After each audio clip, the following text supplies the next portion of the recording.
অনেক দিন পর সব বন্ধুরা মিলে গিয়েছিলাম একটু ঘুরতে। তবে বাইরে যা ঠান্ডা, বাইকে বসে প্রায় জমে যাওয়ার কায়দা। তারপর চলে আসলাম আমাদের এই গন্তব্যস্থলে। আমার যদিও এই জায়গাটা প্রথমবার আসা, আমি দেবু আমার আরো দুটো বন্ধু আমরা সবাই মিলে এসেছিলাম এই জায়গাটায়। এটা অ্যাকচুয়ালি ইকো পার্ক থেকে আরো অনেকটা ভিতর দিকে যেতে হয়। আমি এক্স্যাক্ট জায়গাটার নামটা অতটা বলতে পারবো না, তবে খুব সুন্দর জায়গাটা। বেশ একটা বড় রাস্তা, আর রাস্তার দুধারে এরকম নানান রকম কিছু খাবারের দোকান।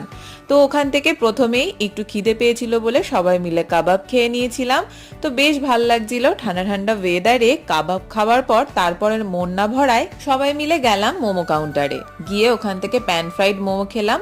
মোমোটাও বেশ ভালো লেগেছিল, আর এখানে খাবারের কোয়ালিটিও মোটামুটি ঠিকঠাকই। তোমরাও অবশ্যই এই জায়গাটা ভিজিট করতে পারো, তোমাদেরও বেশ ভালো লাগবে। টাটা।